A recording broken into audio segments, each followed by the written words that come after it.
Alright guys, we're back with another video. It is episode 2 of DCSports87. So if you missed episode 1, this series is essentially me buying cards and sending them into DCSports87, and then you guys can see the real-time profit or loss I do make on the things I do send in. If you're wondering why my background is so different at the moment, I'm currently in the Philippines. And I did put a story up on my Instagram saying that I was back in my homeland. I had about 5 or 6 messages from you guys saying, I didn't know you were Filipino. I know I don't look Filipino at all, and I don't think the Filipinos around here think I'm Filipino either, but I am majority Filipino with a little bit of Chinese. And just on a side note, I've spent the last week in Boracay. I'm currently now in Manila. And to those out there that want to visit the Philippines, I highly encourage you, yes, go visit Boracay, go visit Palawan, all these beautiful areas, but please don't miss on Manila. I think Manila is very underrated. Obviously, there are some really kind of sketchy parts around here, but I've been to the Philippines 10 times, and I will never go to the Philippines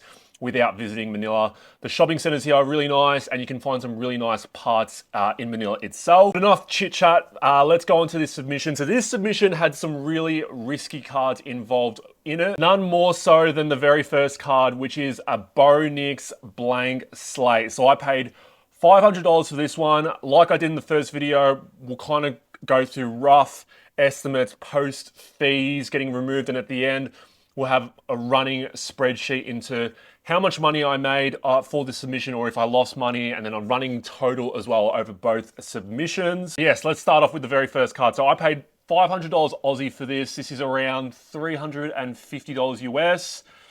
I mean, the comms for it are kind of interesting. So I think the comps were around $800 when I last looked at it.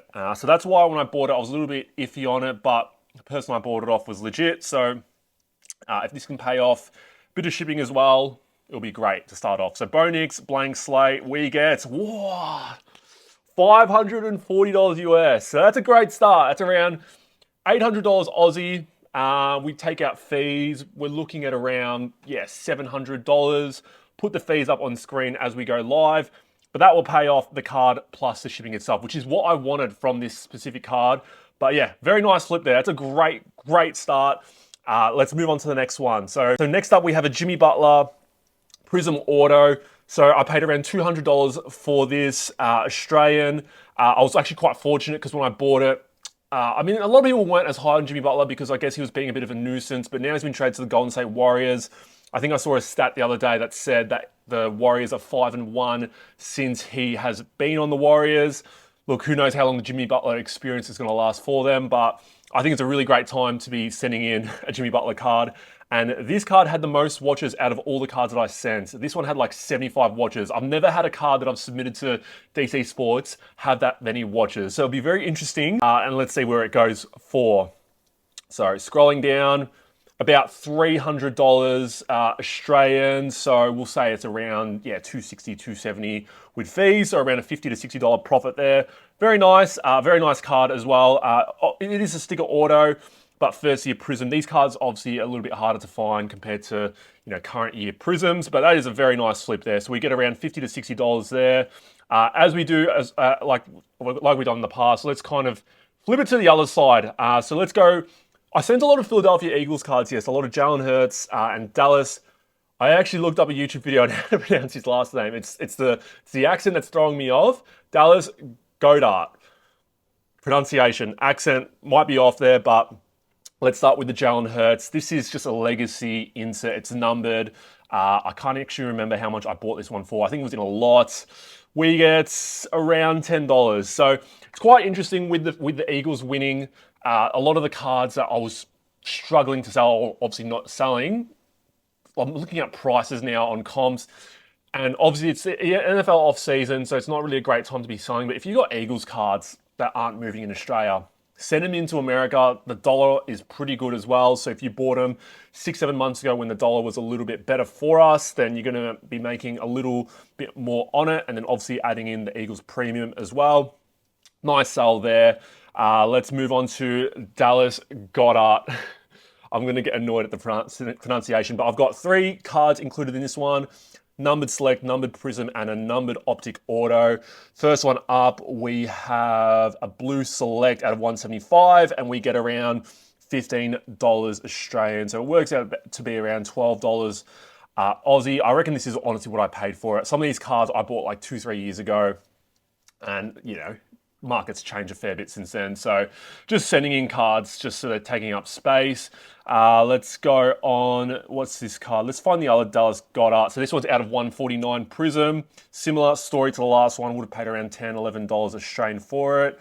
And we get around $20 Australian coming out with fees, $17 to $18.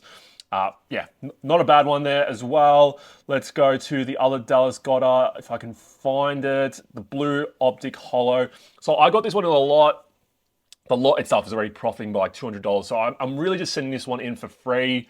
And whatever money I get on this, I'll be quite happy with. I mean, higher the better, obviously. So let's see how we go. Very nice. So around $60 Australian, we'll say 50 to 55 Australian with the fees taken out. Is it? Yeah, it is on card. Yeah. So he had a really nice role. Played pretty well in the playoffs for the Eagles. I mean, the Eagles are quite funny because not more so the Eagles, but more Philadelphia in general. You've got the highs with the Eagles winning the Super Bowl, and then you've got the lows with the 76ers, who, you know, you always kind of assume are going to make the playoffs with Embiid, Maxey, and then they're not even, like, they're probably trying to tank right now to kind of get that first round pick, because I know it's top 6 protected, so you don't want them to be kind of in the middle, just missing out on the playoffs because that first round pick is going to another team. So very interesting one there. We've done pretty well so far. So let's move on to the next one. This one's Miles McBride. I actually didn't realize how much Miles McBride cards were going for. I had this card in Australia selling for $20, like on Facebook sales. I had it multiple times.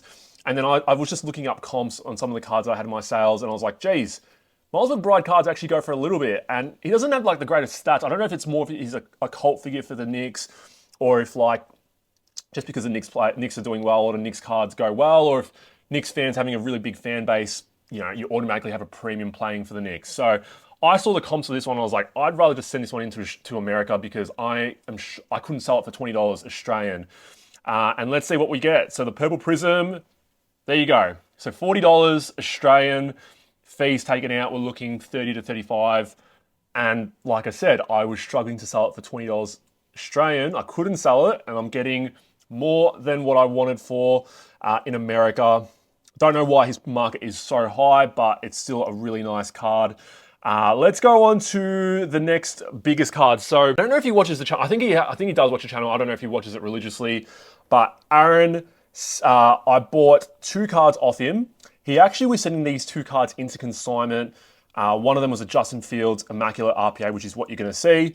And then the other one was a T. Higgins Immaculate RPA, which I was kind of keeping for free agency. But I decided to crack the Justin Fields because it was an Arena Club graded card, and send it into consignment. I just thought, Justin Fields being a free agent, people are still a little bit high on him. I'll just see how it goes. But he was actually going to send it into consignment himself. So, again, like, he probably could have just sent it himself, but I thought there was a little opportunity for me to make a bit of money. It was priced at $120 Aussie, so around $80 US. So we're looking to beat that amount. It's a very nice card. You'll kind of see here, and we get a very nice little profit there. I mean, you can see like the chunky patch on card auto. It's a very nice card. Around $250 Australian. Yeah, we're looking at $220 Aussie with the fees taken out.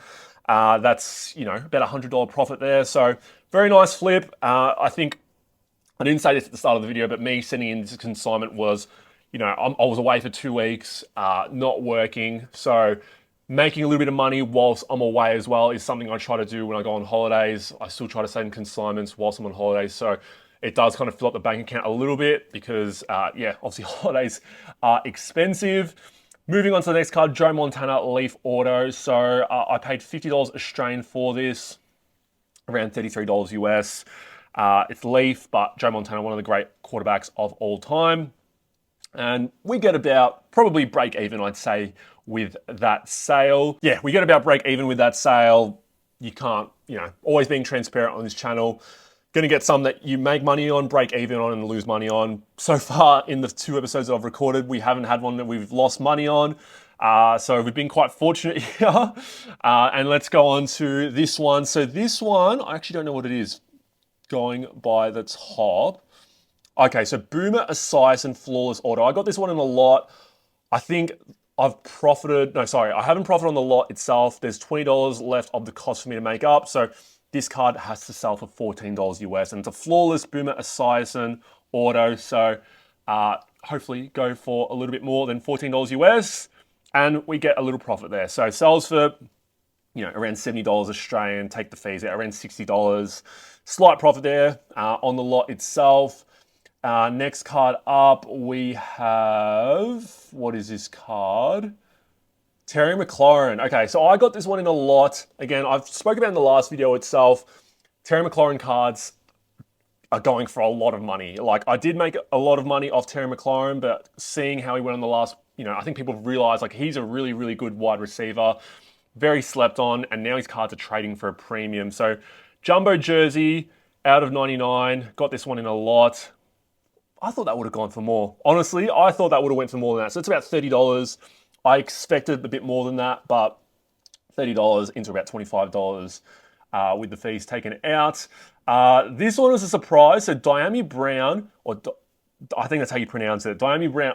One of my pet peeves is when people pronounce names wrong, and I'm kind of scared I'm butchering a few of these here. But Diami Brown, he played like, not really the biggest name player, but played very well in the playoffs for the Commanders. And I had a Spectra RPA that I had listed for like $10 Australian in groups. Again, no one bought it. And then, you know, I always go back at cards and I'm like, oh, I heard that name a lot in the playoffs. I heard that name a lot, has been spoken about a lot recently. And Diami Brown was a name that I heard a fair bit of. So Spectra RPA couldn't sell for $10 Australian or around $6 US in Australia. Let's see how we go. And we get about $20 Australian with the fees taken out. See, struggling again. There's cards that you guys should look at in your own collection, or that if you're struggling to sell here and you know they would be selling in America, just send them into consignment, because it's pretty easy to work out what will sell well and what won't. All right, so this one's an interesting one. So Mac McClung. So this Mac McClung order, I paid around $10 Australian for. I actually got it from Card Hobby. Kind of anticipating, I actually do have a few Mac McClung cards, not autos, but like some numbered prisms from Chronicles. But kind of anticipated in my head, he's going to want to three-peat this slam dunk contest. So bought it, you know, probably 3-4 months ago. And yeah, $10 Australian for it from Card Hobby. There's obviously a little premium now because he's three-peated. I just hope he gets a chance in the NBA. Like, I know people love him for the slam dunk contest, but I think he should have like some sort of chance in the NBA. But anyways, I don't think anyone's three-peated the slam dunk contest, so we'll see. I'm going to get about $50. So $50, fees taken out, around $40 to $45 Australian. Nice flip there. $10 into $40, you're 4 times in your money there. Not going to get rich, but if you do that multiple times, maybe you can get rich. And the next card up, we have, okay, so this one was another one where I was just speaking about, like, you look back at cards, you've heard names. I had this Will Howard cracked ice out of 124. Bought it from Card Hobby as well for about $5 months ago. I'm talking probably early last year. Probably more mid last year. And then Ohio State won the national championship. I don't know if Will Howard's going to get drafted, but he was the quarterback for the national championship winning team. There's no real cards out there for him. Like, there's some Bowman cards, but like having a Panini one's obviously really nice. Being cracked ice and numbered. Bought it for $5 Australian, around $3 US. And we get, you know, a nice little doubling of the money there. So about $12 to $13 Australian. There was a comp for this at like $30 US, so I kind of got excited, but again, you just don't know what things are going to sell for. Next up, Jalen Hurts. This one's XR2 out of 249 rookie card. This is the only rookie Jalen Hurts card I have. I once owned a Contenders out of 25 rookie auto, BGS9 auto 10. Bought it for like $300. I sold it for like $1,000, but I assume that card would be worth a lot more now. Let's see what this one goes for. Okay, I thought that would have sold for more. I honestly thought that would have sold for more. XR is a low-end set, but I just thought it would have sold more. I think, honestly, that's probably where I paid, what's the amount I paid for it. You'll see in the spreadsheet later on. I can't remember the things off the top of my head, but I think that's honestly what I paid for it. We have next up, Derrick Rose. So this is a Blue Wave Courtside USA. One of those kind of sneaky parallels I would look out for. I got this one at, it was at a card shop. I got it at Fast Break Trading Cards, I think. I paid around $20 Aussie, any of the USA courtside parallels from Select, it's from 2014 to 15. Look for them if they're really cheap, because I find a lot of Americans who are patriotic or, obviously American basketball fans will gravitate toward this set. It is a very nice set. You can find some nice cards for it. Yeah, $20 Australian, I paid for this, and Derrick Rose is obviously well liked by fans in general. Might be the most well liked player of all time. If you can think of anyone that's more well liked than Derrick Rose in the NBA, put it in the comments down below, because I can't think of anyone else.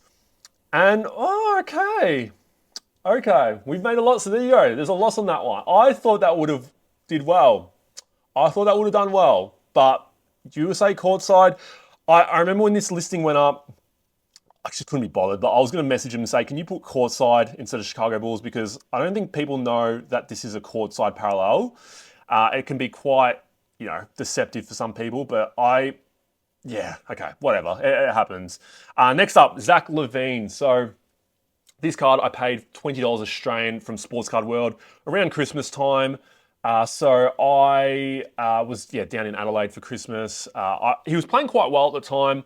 Now he's been traded to the Sacramento Kings, and last week he actually had his career high game. He scored like 40 plus points in the game, or he had a career season high game, whatever it was.